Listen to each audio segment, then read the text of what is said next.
اے اسلام کی مقدس شہزادیوں، وہ شوہر جس کے بارے میں رسول اللہ صلی اللہ علیہ وسلم نے فرمایا اللہ تعالیٰ کے بعد اگر کسی کو سجدہ کرنے کا حکم دیا جاتا تو وہ تمہارا شوہر ہی ہوتا، تم اپنے شوہر کو ہی سجدہ کرتی۔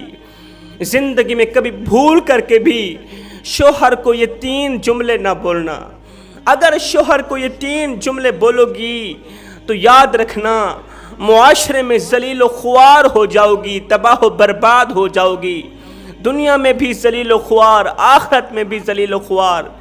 یہ 3 جملے بولنے کا سب سے بڑا نقصان تمہارے لیے یہ ہے کہ موت کے وقت تمہارا خاتمہ ایمان پر نہیں ہوگا۔ آخر وہ 3 جملے کون کون سے ہیں؟ وہ 3 جملے بتانے سے پہلے خدارا شوہر کی قدر کرو۔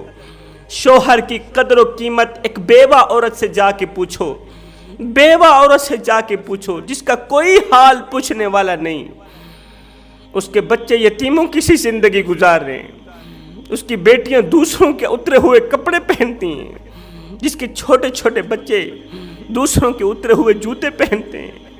شوہر کے بغیر وہ گلیوں بازاروں میں اکیلی نہیں جا سکتی، اس لیے کہ لوگ کیا کہیں گے۔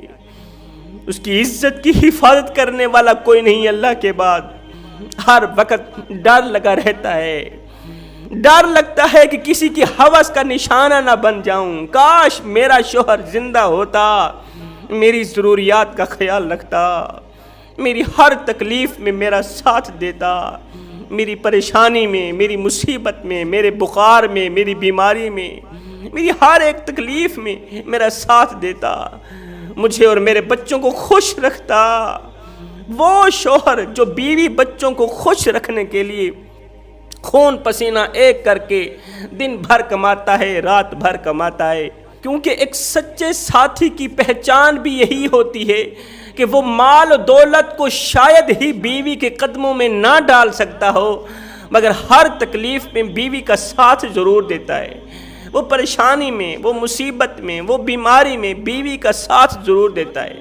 اور بدلے میں وہ کیا مانگتا ہے؟ بدلے میں شوہر 2 چیزوں کا مطالبہ کرتا ہے۔ وہ کہتا ہے سب کچھ مجھ سے لے لو، میری زندگی، میری جوانی، میرا بڑھاپا، میرا خون، میرا مال، میری دولت، سب کچھ لے لو، بدلے میں 2 چیزیں دے دو۔ وہ کون سی 2 چیزیں؟ نمبر 1 بچوں کی پرورش، بچوں کی اچھی پرورش، بچوں کی اچھی پرورش کرو اور میری اطاعت کرو۔ 2 چیزیں مانگتا ہے۔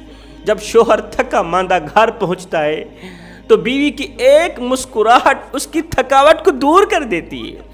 بیوی ایک بار اسے مسکرا کے دیکھتی ہے، اسے کوئی ٹیبلٹ نہیں دیتی، اسے پیناڈول نہیں دیتی، اسے کوئی دوائی نہیں دیتی، صرف مسکراتی ہے۔ بیوی کا مسکرانا شوہر کی دن بھر کی تھکاوٹ کو دور کر دیتا ہے۔ ایک شخص تھا، اس کی بیوی زبان دراز تھی، اس کی بیوی کی زبان لمبی تھی۔ ایک دن یہ شخص اپنی بیوی کی زبان درازی کی شکایت کرنے امیر المومنین حضرت سیدنا عمر فاروق رضی اللہ تعالی عنہ کے گھر گیا۔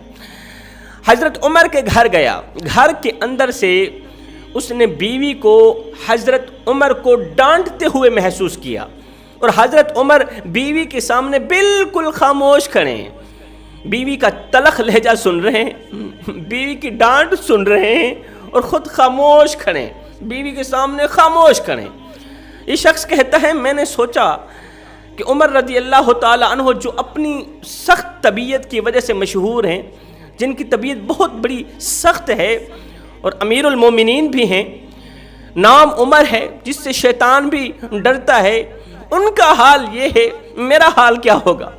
وہ عمر بیوی کی ڈانٹ سن رہے ہیں، خاموش کھڑے ہیں، کوئی پرواہ نہیں۔ کہتا ہے میں واپس چل پڑا۔ یہ شخص بیوی کا شکوہ لے کے جانے والا، بیوی کی شکایت لے کے جانے والا، کہتا ہے میں واپس کو چل پڑا۔ اچانک حضرت عمر فاروق رضی اللہ تعالی عنہ گھر سے باہر نکلے، انہوں نے مجھے دیکھا تو آواز دی، بھائی مجھ سے کوئی کام تھا؟ آئے تھے خالی ہاتھ واپس جا رہے ہو؟ خیر تو تھی، کس کام کی وجہ سے حاضر خدمت ہوئے تھے؟ کہتا ہے میں نے عرض کیا کہ جناب میں اپنی بیوی کی بد اخلاقی اور زبان درازی کی شکایت لے کر آیا تھا، مگر آپ کے گھر کا حال بھی ویسا ہی تھا جیسا میرا تھا۔ اگر امیر المومنین کا حال یہ ہے تو پھر یہ میرے لیے صبر کا سبق ہے، میں بھی صبر ہی کروں۔ اگر عمر فاروق صبر کر سکتے ہیں تو میرا حق بنتا ہے میں بھی صبر کروں۔ حضرت عمر فاروق رضی اللہ تعالیٰ عنہ نے اس شخص کی جب یہ باتیں سنی تو آپ مسکرانے لگے، مسکرا کر فرمایا اے بندے، یہ سب اس لیے برداشت کر رہا ہوں کہ اس کے میرے اوپر بہت سارے احسان ہیں، احسان بھی نہیں احسانات ہیں۔ حضرت عمر فرمانے لگے میری یہ جو بیوی ہے جو مجھے ڈانٹ رہی تھی نا، اس کے سامنے اس لیے خاموش کھڑا تھا کہ اس کے میرے اوپر ایک احسان نہیں بہت سارے احسانات ہیں۔ اچھا جی کون سے احسان ہیں؟ فرمایا اب سنتے جاؤ۔ میری بیوی میرے لیے سالن بناتی ہے، روٹی پکاتی ہے، کپڑے دھوتی ہے، میرے بچوں کو دودھ پلاتی ہے، بچوں کی اچھی پرورش کرتی ہے، میرے بچوں کو پالتی ہے، میرے جوتے صاف کرتی ہے، گرمی کے موسم میں 4 گھنٹے کچن میں گزار دیتی ہے، گرمی میں گزار دیتی ہے، سخت گرمی میں آگ جلا کے میرے اور میرے بچوں کے لیے روٹی بناتی ہے، کھانا بناتی ہے۔ جبکہ یہ وہ کام ہے جو میری بیوی پر کوئی فرض واجب نہیں ہے، میری بیوی پر میری یہ خدمات نہ فرض ہے اور نہ ہی واجب ہے، پھر میرا دل اس کے ذریعے حرام سے بچتا ہے اور میں سکون حاصل کرتا ہوں۔ اسی کی وجہ سے میرا ایمان مکمل ہوا، اسی کی وجہ سے میں کسی غیر محرم عورت کی طرف نظر اٹھا کے نہیں دیکھتا، کیونکہ میرے لیے میری بیوی ہی کافی ہے اور نہ ہی دیکھنے کی کوئی ضرورت پڑتی ہے کسی غیر محرم عورت کو۔ بس یہی خوبیاں ہیں جس کی وجہ سے میں بیوی کے سامنے خاموش کھڑا تھا، اس کی ڈانٹ ڈپٹ برداشت کر لیتا ہوں۔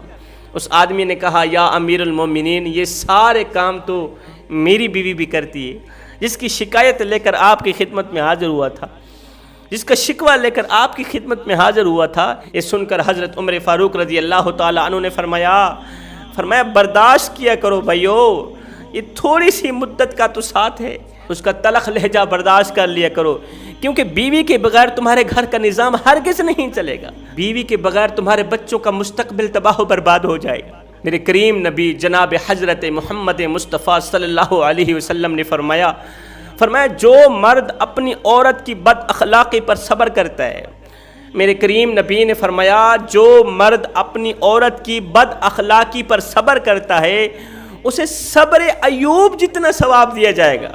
جس طرح حضرت ایوب علیہ السلام نے صبر کیا تھا نا، جتنا حضرت ایوب کو ثواب دیا گیا اتنا ہی آپ کو ملے گا۔ اور جو عورت اپنے شوہر کی بد اخلاقی پر صبر کرے، جو عورت اپنے شوہر کی بد اخلاقی کو برداشت کرے گی، اسے فرعون کی بیوی آسیہ جتنا ثواب ملے گا، آسیہ جتنا اجر ملے گا۔ تو اے اسلام کی مقدس شہزادیوں، سب کچھ کرنا اپنے شوہر کو یہ 3 جملے نہ بولنا، ورنہ یاد رکھنا اللہ تم سے روٹھ جائے گا، اللہ تم سے ناراض ہو جائے گا، بخشش کے دروازے بند کر دیے جائیں گے۔